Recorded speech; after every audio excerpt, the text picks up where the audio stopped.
आ रहे हो 32 में? हाँ ना बोलो। चलिए शुरू करते हैं। सबसे पहले कौन रीड कर रहा है? ये पढ़ लिया है कि नहीं पढ़ा है टैक्स इनवॉइस? हाँ हाँ पढ़ा है, मैं मुझे पता है टाइम ऑफ सप्लाई थे वो क्लास में पढ़ा है कि नहीं पढ़ा है? नहीं पढ़ा है? ठीक है, कोई एक जन 2 मिनट का है, मैं बताते जाता हूँ सारी चीजें। ठीक है क्या? कोई एक जन बस, मैं जब बोलूंगा तब रीड कर देना। श्रेयांश, किताब ही नहीं है तेरे पास नालायक। चलो, सबसे पहली चीज क्या थी? Tax invoice. सबसे पहली चीज क्या थी? Tax invoice. एक बार यहाँ पे रिवाइज कराता हूँ। टैक्स इनवॉइस बताओ कब इशू कर सकते हैं? टैक्स इनवॉइस बताओ। अगर गुड्स है, सर्विसेज है, अलग अलग होता था, याद है क्या? गुड्स है तो जिस दिन रिमूवल ऑफ गुड्स होते हैं उस दिन टैक्स इनवॉइस इशू होती है, बोलो हाँ या नहीं? सर्विस है तो विद इन 30 डेज, और बैंकिंग और इंश्योरेंस कंपनी है तो कितने दिन? 45 डेज के अंदर आपको क्या करनी पड़ती है? इनवॉइस इशू करनी पड़ती है। ये वही लिखा हुआ है। रिमूवल ऑफ गुड्स में करनी पड़ती है, ऑन डिलीवरी ऑफ गुड्स, जब अगर गुड्स डिलीवर करने हैं तो जिस जहां पे गुड्स डिलीवर किए जा रहे हैं तब आपको इनवॉइस इशू करनी पड़ती है। और अगर कंटिन्यूस सप्लाई ऑफ गुड्स है, जैसे कि दूध वाला आता है, याद है मैंने बताया था, दूध वाला आता है तो कंटिन्यूस सप्लाई ऑफ गुड्स होते हैं, उस केस में इनवॉइस कब इशू की जाती है बताओ? जब मंथली स्टेटमेंट मिलता है, और अगर मंथली स्टेटमेंट नहीं मिलता है तो जब पैसे भरते हो, याद है क्या? जब दूध वाले का हिसाब करते हो तभी बोलते हो ना कि भैया एक महीने का बताओ कितना कितना हुआ, लिखित में दो हमको। आ रही है क्या? तो meaning of continuous supply of goods होता है, ठीक है, रेगुलर पीरियोडिक बेसिस में आपको करना पड़ता है। हाँ या ना बोलो, ये पढ़ाया हुआ है पूरा सेम यार, याद आ रहा है? फिर क्या है? Goods Saint on approval basis, क्या होता है इसमें बताओ? सामने वाला बंदा गुड्स ले गया और उसने बोला है कि मैं अप्रूवल करके बताऊंगा, तो उसको टाइम दिया जाता है। कितना टाइम दिया जाता है बताओ? 6 महीने तक हाँ ना बोल दिया तो ठीक, और अगर 6 महीने तक कुछ नहीं बोला तो मान लिया जाएगा कि तुम्हारी हाँ है। क्या बात समझ में आ रही है? ना इकरार करती है ना इनकार करती है ना? ना इकरार करती है ना इनकार करती है, फिर भी हमको पता है कि हम ही से प्यार करती है, तो हमने ये मान लिया है कि 6 महीने बाद भी क्या हो जाएगा कि तुम्हारी हाँ ही है, भले तुम जवाब दो चाहे ना दो। हम अप्रूवल बेसिस में क्या मान लिया जाएगा? अप्रूव्ड मान लिया जाएगा। आई कि नहीं आई बात समझ में? अरे हाँ ना बोलो यार। ठीक है क्या? Time limit for issuing tax invoice, आप मुझे बताओ कब तक इशू करना पड़ता है सर्विस के लिए? 30 डेज, बैंकिंग कंपनी है तो 45 डेज, है ना? और ये था कुछ ऐसा था, सारी चीजें क्वार्टर के पहले वो सब देख लेना एक बार। कंटिन्यूस सप्लाई ऑफ सर्विस में क्या था? वही जब होता है, जब आप स्टेटमेंट देते हो, क्या देते हो? स्टेटमेंट देते हो। If the supply of service provided agreed to provide continuously current basis in period exceeding 3 months with the periodic payment obligation and includes supply of such service as the government may subject to the condition. In case of continuous supply of service कब होता है? अगर contract है तो issued on before the due date of payment, याद आ रहा है? when the due date not ascertained, the contract of the invoice shall be issued before at the time when supplier service receives the payment, जब payment मिली है तब। ठीक है क्या? when the payment is linked to completion of event, the invoice shall be issued on or before the date of completion of an event। ये पूरा पढ़ चुके हैं हम कहाँ पे बेटा? टाइम ऑफ सप्लाई में। कहाँ में पढ़ चुके हैं? टाइम ऑफ सप्लाई में। रीडिंग करनी पड़ेगी आपको, हाँ या ना बोलो? अरे बोलो यार। फिर क्या है? रिवाइज इनवॉइस क्या होता है? ये रिवाइज इनवॉइस बता देता हूँ क्या होता है। रिवाइज इनवॉइस मुंडू डॉट को स्टेट क्वेटर क्या होता है? कोई नया नया सप्लायर है, मतलब रजिस्टर्ड पर्सन है, ये साल है, यहाँ पे उसको क्या हुआ? वो लायबल हुआ रजिस्ट्रेशन के लिए। यहाँ पर वो क्या हुआ? उसका टर्नओवर, याद है अपने रजिस्ट्रेशन के लिए टर्नओवर पड़ा है 10 लाख 20 लाख 40 लाख, हाँ, उसने टर्नओवर पहुंचा तो उसको क्या करना पड़ा? रजिस्ट्रेशन कराना पड़ा। क्या कराना पड़ा? रजिस्ट्रेशन। उसने यहाँ पे रजिस्ट्रेशन की एप्लीकेशन भेजी, 30 दिन तक के अंदर उसका रजिस्ट्रेशन होगा, बोलो हाँ या नहीं? ये 30 दिन तक उसको रजिस्ट्रेशन मिला। इन 30 दिनों में उसने कुछ ना कुछ गुड्स बेचे होंगे कि नहीं बेचे होंगे? ऑब्वियसली बात है बेचे होंगे, लेकिन तब तक उसके पास जीएसटी नंबर था क्या? नहीं था। तो उसने टैक्स इनवॉइस इशू की होगी क्या? नहीं। तो अब लेकिन उसको उस रजिस्टर्ड तो हो गया था वो, उसको माना कब जाता है? अगर विद इन 30 डेज अप्लाई कर दो, सुन रहे हो? अगर विद इन 30 डेज अप्लाई कर दो तो क्या मान लिया जाता है? जिस दिन लायबल हुए थे उस दिन से रजिस्टर्ड हो, बोलो हाँ? तो इन डेट की इनवॉइस का क्या किया जाए? जब तक वो रजिस्टर्ड के लिए लायबल था लेकिन उसके पास जीएसटी नंबर नहीं था, तो इतने समय की जितनी भी इस एक महीने में जितनी भी बिल काटेगा उन सब की रिवाइज इनवॉइस इशू करेगा। ठीक है क्या? रिवाइज इनवॉइस इशू करके जितने भी बी वाले जिनको आईटीसी चाहिए उनको वो रिवाइज इनवॉइस देगा और वो यहां से जीएसटी भरेगा। ये कॉन्सेप्ट होता है किसका बेटा? रिवाइज इनवॉइस का। किसका होता है? रिवाइज इनवॉइस का। कोई एक जन मैं चाहता हूं कि रीड कर दो द एक्सप्रेशन से, जल्दी से फटाक से।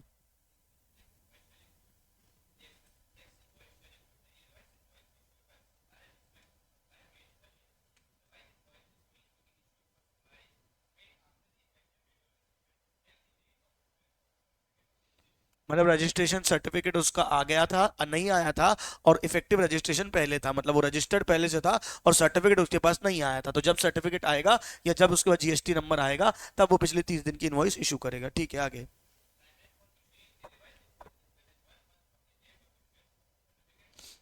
जिस दिन सर्टिफिकेट मिला है उसके अगले 30 दिन के अंदर अंदर उसको क्या करना है, पुराने पूरी क्या कर देना, इनवॉइस इशू कर देनी है। ठीक है।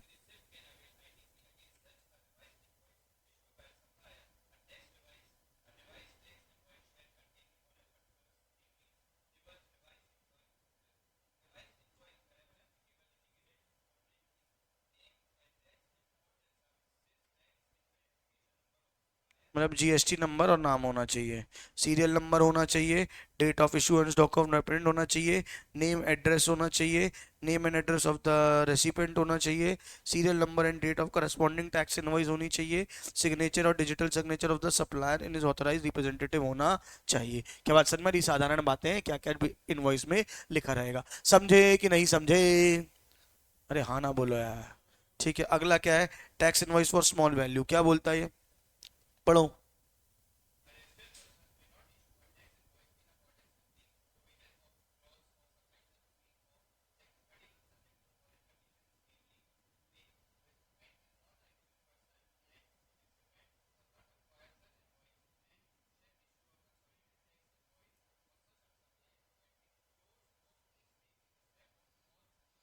अब किराना वाला है, तुम 2 रुपए की टूथपेस्ट लेने गए, बोले लोग जाओ जीएसटी नंबर लेके जाओ, जीएसटी इनवॉइस लेके जाओ। तुम साबुन खरीद के आए, जीएसटी इनवॉइस लेके जाओ, कहाँ तक बेचारा पगला जाएगा।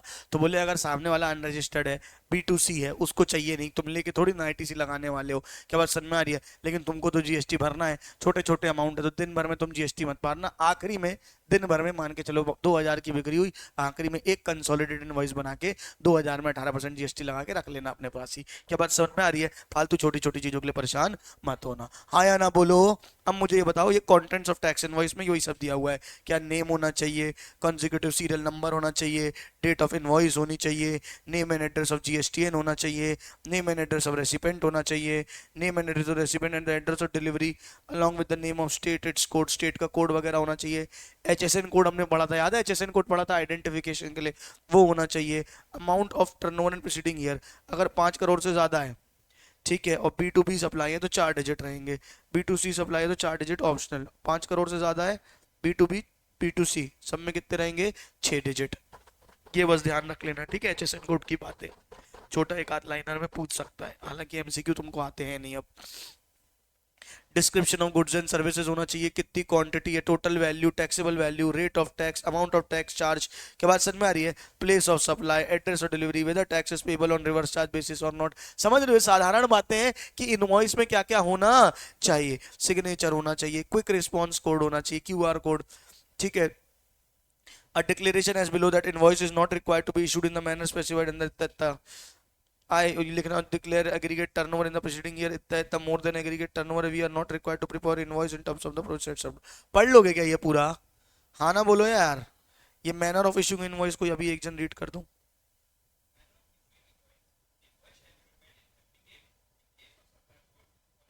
मतलब क्या होगा, जब भी इनवॉइस इशू करोगे तो उसकी 3 पर्चियां कटेंगी, कितनी कटेंगी? तीन, 3 कॉपियां बनेंगी। पहली किसके पास जाएगी?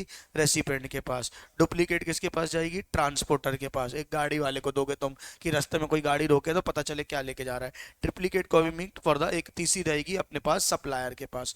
ठीक है क्या? The invoice shall be prepared in duplicate in case of supply of service, क्योंकि सर्विस में ट्रांसपोर्टर तो होगा नहीं, है ना? ट्रांसपोर्टर थोड़ी सर्विस रख के जाएगा कहीं पे। तो क्या होगा, सिर्फ एक बनेगी रेसिपेंट की और एक बनेगी सप्लायर की। डॉक्टर को ट्रक में बिठा के ले जा रहे हैं, ठीक है। The serial number of invoices issued during tax period shall be furnished electronically through a common portal GSTR 1। हम पढ़ चुके हैं GSTR 1 में क्या होते हैं, सारे इनवॉइसेस इशू होते हैं, मतलब इनवॉइसेस अपलोड होते हैं। हाँ या ना बोलो। The invoices shall be prepared in such class of registered person as may be notified from the government, the recommendation of the council, including such particulars contained in GSTR invoice 1। मतलब जो भी form है उस form के हिसाब से सारी चीजें करनी है। एवरी इनवॉइस इशूड बाय, ये एक बार तीन दो, चौथा पांचवा छठवा पढ़ो। जम, हाँ जम की रीड करना।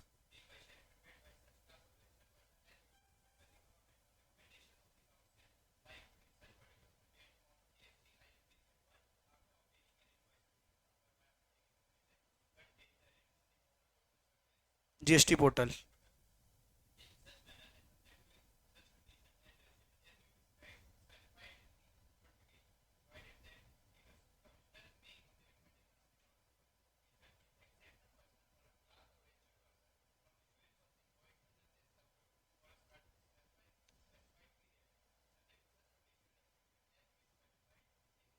कुल मिला के आपको जीएसटी इनवॉइस से भरना पड़ेगा, अगर वो चाहे तो उसको आपको रिलैक्सेशन दे सकता है। Every invoice issued by person to whom sub rule full applies any manner other than manner specified in the subschedule shall not be treated as invoice. The provision of 1 and 2 shall not apply. E-invoice prepared in the manner. अब ये rule 4 है क्या? E-invoicing 48(4). E-invoicing क्या है? अभी क्या होता है, मैं रसीद काटता हूं, सुनना ध्यान से। अभी क्या होता है, मैं रसीद काटता हूं और आपको दे देता हूं। क्या बात समझ में आ रही है? इसमें कहीं भी इलेक्ट्रॉनिक कुछ हुआ क्या? नहीं। अब फिर क्या करता हूं, महीने के अंत में जीएसटीआर 1 में सारी इनवॉइसेस क्या करता हूं, बैठ के अपलोड करता हूं। यही होता है मेरा सिस्टम। हाँ ना बोलो। इनने क्या बोला कि पहले लिमिट थी 500, 1000, ये सब कुछ याद नहीं रखनी, सिर्फ ये याद रखनी 1 अगस्त 23 से लिमिट क्या हो गई है, 5 करोड़। अगर आपका 5 करोड़ से ज्यादा का टर्नओवर है, क्या है आपका टर्नओवर कितना है, 5 करोड़ से ज्यादा का है, तो अब आप कच्ची रसीद नहीं काटोगे, सीधे सीधे क्या करोगे, इलेक्ट्रॉनिक इनवॉइस इशू करोगे। क्या इशू करोगे? इलेक्ट्रॉनिक। नॉर्मल प्रोसीजर क्या होता है, पहले इनवॉइस होते हैं जीएसटीआर 1 में, फिर 2B में उसका आईटीसी आता है सामने वाले के, ये सामने वाले ने इशू करता तो मेरे में 2B में आता है, 3B में मैं पे करता हूँ। ये आपको पता होगा 2A 2B में। हाँ या ना बोलो। तो अब इनने क्या बोल दिया, ताकि लफड़ा ना हो, तुरंत क्या करो, इलेक्ट्रॉनिक इनवॉइस इशू करो। जब तुम इलेक्ट्रॉनिक इनवॉइस इशू करोगे तो क्या होगा, सामने वाले के बाद तुरंत 1A में तुम्हारे अपलोड हो जाएगी, 2B में वहां पहुंच जाएगी। क्योंकि तुम्हारा बड़ा टर्नओवर है तो सीधे सीधे काम क्या हो जाएगा, इलेक्ट्रॉनिक हो जाएगा, मैनुअल इनवॉइसिंग नहीं चलेगी। क्या बात समझ में आ रही है? अब एक जन जम के रीड कर दो फटाक से पूरा तेजी में, वही बातें लिखी हुई हैं।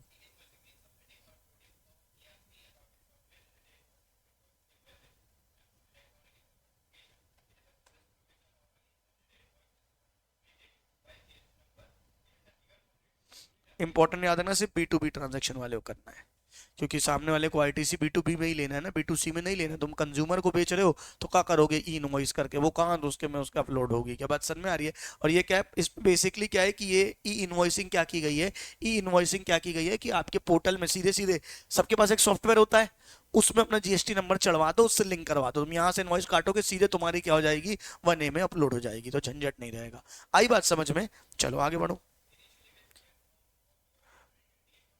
पहले 500 करोड़ थी लिमिट, अब लिमिट करके कितनी कर दी गई है, 5 करोड़। सीधे सीधे आखिरी में ये लिखा हुआ है, अब लिमिट कितनी कर दी गई है, 5 करोड़। तो 5 करोड़ से ऊपर वाले को ई इनवॉइस करनी है। अबे ये लिखा ना तेरी किताब में, पुरानी किताब है का, और लेके बैठ पुरानी किताब साले, ये ले 5 करोड़। समझ गए छोटी छोटी क्यों नहीं हो पुरानी किताब में फर्क है? यहां तक समझ आया? हाँ या ना बोलो।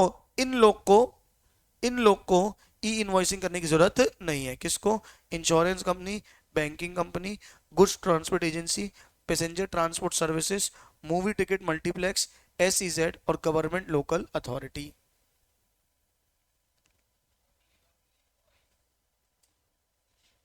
क्लियर है क्या? हाँ या ना बोलो। अब ये क्या है, सेल्फ इनवॉइस। सेल्फ इनवॉइस मतलब ये मैं बता चुका हूं पहले आपको, क्या होता है बताओ। सेल्फ इनवॉइस क्या होता है कि अगर मैं आरसीएम है, क्या है, आरसीएम, तो सप्लायर तो रजिस्टर्ड नहीं है, मैं रेसिपेंट हूं, मुझे तो नॉर्मल इनवॉइस मिली है, जीएसटी इनवॉइस तो मिली नहीं है। अच्छा, टैक्स किसको भरना है, मेरे को भरना है, अंडर रिवर्स चार्ज मैकेनिज्म। सुन रहे हो क्या? अब मुझे आरसीएम में अगर टैक्स भरना है तो वो जो इनवॉइस मैं बनाऊंगा, क्या बनाऊंगा, इनवॉइस जो मैं बनाऊंगा वो कौन सी बनाऊंगा बताओ। जो मैं इनवॉइस बनाऊंगा वो सीधे सीधे कौन सी बना दूंगा, खुद के लिए इनवॉइस बनाऊंगा, क्योंकि मैं ही रेसिपेंट हूं, मैं खुद जीएसटी अपने लिए इनवॉइस बनाऊंगा और उसको अपने पास रख लूंगा, जिसके बेसिस में मैं क्या करूंगा, टैक्स भरूंगा। तो सेल्फ इनवॉइसिंग होती है। अब रीड कर दो, वही बात लिखी हुई है फटाक से,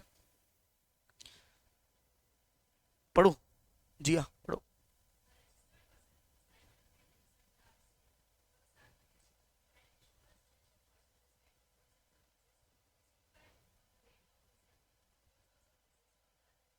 अगर अनरजिस्टर्ड सप्लायर से मिला है तो ही करोगे, क्योंकि रजिस्टर्ड सप्लायर तो क्या है, वो अपना इनवॉइस देगा ही देगा। नॉर्मली सिर्फ आरसीएम के केस में अगर सामने वाला कोई और सप्लाई नहीं कर रहा होता है तो उसके लिए रजिस्ट्रेशन लेना बाउंड नहीं है, हमने पढ़ा है रजिस्ट्रेशन में, याद है ना? ठीक है आगे।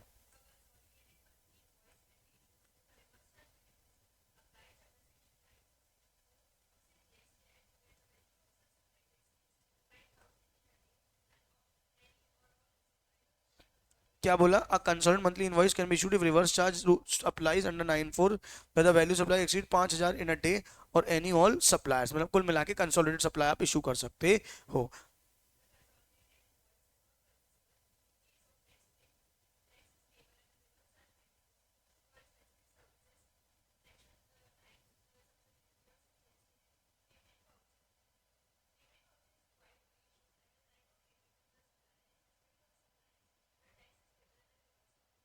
ठीक है, तो मतलब इसमें क्या है कि आप कंसोलिडेटेड नहीं इशू कर सकते, आपको इंडिविजुअल इशू करनी पड़ेगी। हाँ या ना बोलो, आया कि नहीं आया?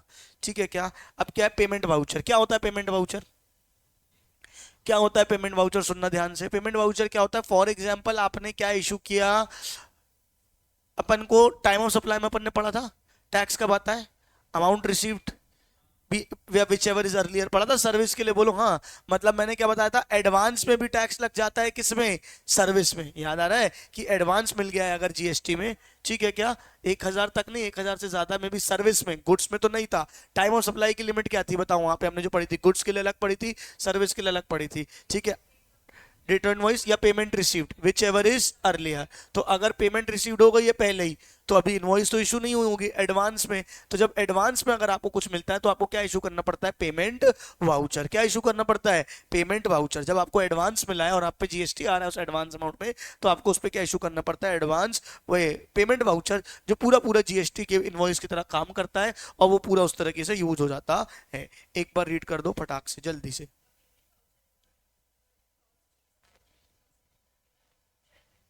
एक सेकंड, ये मैं पढ़ दूंगा क्या क्या होगा। नेम एड्रेस सीरियल नंबर, तुम लोग का इसको पूरा पढ़ते हो, सीरियल नंबर ये date of issue, name and of GST number, description of goods, amount pay, date. कोई भी इनवॉइस उठा के देख लो, उसमें का होता है? सामने वाले का नाम होता है, जीएसटी नंबर होता है, कौन सी क्वांटिटी है, कितनी वैल्यू है, कितना रेट है, वही सब होता है। डिस्क्रिप्शन ऑफ गुड्स होता है, हर जीएसटी नंबर में एक सीरियल नंबर होता है। क्या बात समझ में आ रही है? बस। अमाउंट ऑफ टैक्सेबल सर्विसेज, जो CGST लगा, SGST लगा, प्लेस ऑफ सप्लाई, कहाँ पे जा रहा है माल वो लिखना होता है, सिग्नेचर करना होता है आखिरी में। ये हो गया तुम्हारा जो मेन जीएसटी की, पटक दो सब। ठीक है, जो पहले किसका था? जीएसटी का था, सेम किसका है? पेमेंट वाउचर का है। कितनों को समझ में आ गया ये? हाँ या ना बोलो। कुछ कठिन है क्या? नहीं, सिर्फ रीडिंग करनी है इन सब चीजों की। अब क्या आ गया बेटा? Bill of supply. क्या आ गया? Bill of supply. क्या होता है बताओ? रीड करो पहली दो लाइन।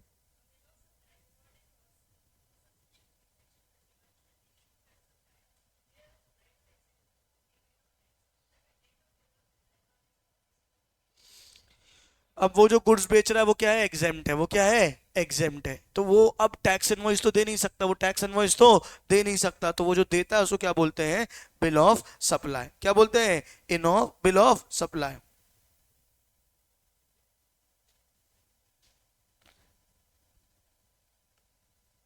अब फिर वही चीज है, उसमें क्या क्या आ जाएगा? Name address GST number consecutive serial number date of issue name HSN code, वही जो इनवॉइस की सारी कहानी थी सेम यहाँ पे आ जाएगी। हाँ या ना बोलो? पक्का? अब ये invoice come bill of supply, मैं काम कर रहा हूँ 2 मिनट का आपको समय दे रहा हूँ सबको, एक बार ये खुद से रीड कर लो ताकि ध्यान रहे ये दोनों चीजें। नहीं समझ में आओ तो बताओ, मैं रीड करूंगा। 2 मिनट का समय अभी दे रहा हूँ, आप रीड कर लो।